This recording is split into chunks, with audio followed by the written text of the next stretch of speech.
नमस्कार। मैं राकेश और आप मुझे सुन रहे हो टैक्स जंक्शन पर। तो दोस्तों, राजस्थान हाई कोर्ट के जयपुर बेंच में एक शख्स जो है वो बेल एप्लीकेशन लेके गए थे। कोर्ट से वो जमानत पे रिहा होना चाहते थे। अब ये तो हर कोर्ट में ऐसा होता है, हर कोर्ट में कोई ना कोई बेल एप्लीकेशन तो लेके जाता है। तो ये केस इतना इंपॉर्टेंट क्यों है? क्योंकि जो शख्स बेल एप्लीकेशन कर रहे थे, जमानत पे रिहा होना चाहते थे, वो थे चार्टर्ड अकाउंटेंट। अब ये चार्टर्ड अकाउंटेंट जो थे, इनका गुनाह क्या था एग्जैक्टली अगर हम गवर्नमेंट एडवोकेट की बात पढ़े तो हमें समझ में आता है कि उनके हिसाब से कि ये जो चार्टर्ड अकाउंटेंट जो है, इन्होंने जीएसटी का रजिस्ट्रेशन करके दिया था फेक फॉर्म्स का। उन्होंने अपने क्लाइंट के लिए फेक फॉर्म्स बनाई थी और वो फेक फॉर्म्स का उन्होंने जीएसटी रजिस्ट्रेशन करके दिया था।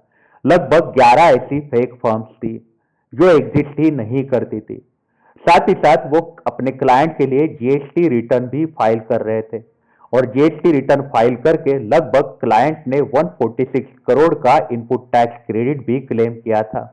लगभग 140 करोड़ का इनपुट टैक्स क्रेडिट क्लाइंट को क्लेम करके दिया था 11 फेक फर्म्स के रजिस्ट्रेशन के बदले। साथ ही साथ रिटर्न भी भरते जा रहे थे। आगे ऐसा बोला गया है गवर्नमेंट के एडवोकेट की तरफ से कि चार्टर्ड अकाउंटेंट जो थे वो ये बात से अवेयर थे कि जीएसटी रिटर्न्स उन्होंने ऐसे फर्म्स के वो भर रहे थे जो फर्म एग्जिस्ट ही नहीं करती, जो फर्म्स का अस्तित्व ही नहीं था, ऐसे फर्म्स का चार्टर्ड अकाउंटेंट जीएसटी रिटर्न भरते जा रहे थे। अगर हम डिपार्टमेंट की तरफ से अगर हम बात पढ़े तो यहाँ पे समझ में आता है कि डिपार्टमेंट ने ऐसा बोला है कि चार्टर्ड अकाउंटेंट जो है वो जीएसटी रिटर्न फाइल करने के हमेशा 1500 रुपए लेते हैं, लेकिन ये क्लाइंट से वो 3500 रुपए हर जीएसटी रिटर्न के बदले में ले रहे थे। जीएसटी रिटर्न 11 फेक फॉर्म्स का और हर रिटर्न का वो 3500 रुपए पर रिटर्न ले रहे थे। डिपार्टमेंट में ये बात मानी है कि चार्टर्ड अकाउंटेंट ने जीएसटी रिटर्न भरने के और साथ ही साथ जीएसटी रजिस्ट्रेशन के अलावा वो फर्म से कोई भी एक्स्ट्रा पैसे नहीं लिए हैं, ना उन्होंने कोई परसेंटेज में अमाउंट ली है। जो भी गलत इनपुट टैक्स क्रेडिट क्लेम किया गया उसका कोई भी परसेंटेज चार्टर्ड अकाउंटेंट ने नहीं लिया है। जो भी चार्टर्ड अकाउंटेंट ने रजिस्ट्रेशन किया था वो कंपनीज का, वो जो डॉक्यूमेंट्स दिए गए थे उनको वो थे विष्णु गर्ग करके इंसान थे, उन्होंने चार्टर्ड अकाउंटेंट को डॉक्यूमेंट दिए थे, उसके बेस पे चार्टर्ड अकाउंटेंट ने जीएसटी फॉर्म का रजिस्ट्रेशन करके दिया था। अगर हम चार्टर्ड अकाउंटेंट की तरफ से बात पढ़े तो यहाँ पे नजर आता है कि वो कहना चाहते हैं कि मैक्सिमम ऐसे जब गुनाह होते हैं तब लगभग 6 महीने की सजा होती है। उन्होंने आगे ऐसा बोला है कि चार्टर्ड अकाउंटेंट जो है उनको लगभग 75,000 रुपए ही मिले हैं जीएसटी रिटर्न भरने के, और हर फर्म के रजिस्ट्रेशन करने के बदले में उनको 5,000 रुपए मिले हैं। 5,000 पर फर्म उन्होंने जीएसटी रजिस्ट्रेशन करने का लिया है और जितने भी जीएसटी रिटर्न फाइल किए उनके उनको 75,000 रुपए ही मिले हैं। तो गवर्नमेंट का एडवोकेट जो है उनका ऐसा कहना था कि ऐसे गुनाहों में 5 साल की सजा होती है, और अगर ऐसे केसेस, ऐसे टाइप के केसेस जब भी चार्टर्ड अकाउंटेंट के खिलाफ फाइल होते हैं तब चार्टर्ड अकाउंटेंट को बेल नहीं मिलती है, बेल एप्लीकेशन उनकी रिजेक्ट की जाती है, चार्टर्ड अकाउंटेंट को जमानत पे रिहा नहीं किया जाता है।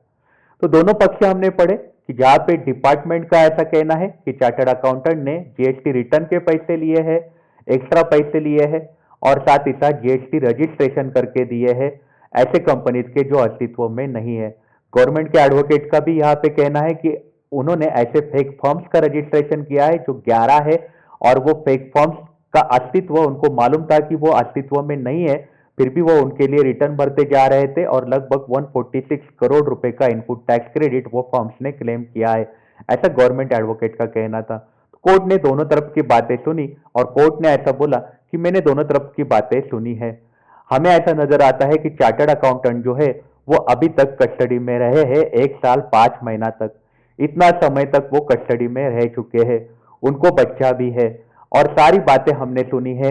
साथ ही साथ डिपार्टमेंट की बातें सुनी है, गवर्नमेंट एडवोकेट की बातें सुनी है और चार्टर्ड अकाउंटेंट की बातें सुनी है। तो हमें ऐसा लगता है कि चार्टर्ड अकाउंटेंट का बेल एप्लीकेशन जो है वो अप्रूव किया जाए, चार्टर्ड अकाउंटेंट को बेल पे रिहा किया गया। लेकिन उनके ऊपर कंडीशंस भी लगाई गई। उनको ऐसा बोला गया कि आप पर्सनल बॉन्ड भरोगे 1 लाख रुपए का, और साथ ही साथ 2 श्योरिटी बॉन्ड भरने को बोला, 50,000 रुपए पर बॉन्ड उनको भरने को बोला गया। चार्टर्ड अकाउंटेंट को आगे ऐसा भी बोला गया कि आप हम कोर्ट में जब भी हम आपको बुलाएंगे, जिस तारीखों को हम आपको बुलाएंगे आप आओगे। आपको किसी और कोर्ट में बुलाया गया, अगर ये केस किसी और कोर्ट में ट्रांसफर होती है तो आपको वो कोर्ट में जाना पड़ेगा उन तारीखों को, उन दिनों को जब भी कोर्ट आपको बुलाएंगे। जब भी आपको बुलाया जाएगा तब आपको कोर्ट में हाजिरी लगानी पड़ेगी, ऐसा चार्टर्ड अकाउंटेंट को बोला गया है।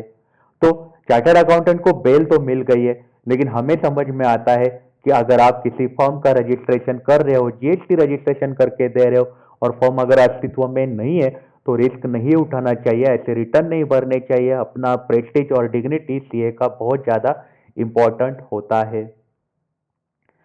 तो आप अपना ख्याल रखिएगा। अगर आप काम के लिए बाहर निकल रहे हो तो आप अपने आप को सैनिटाइज जरूर करिएगा।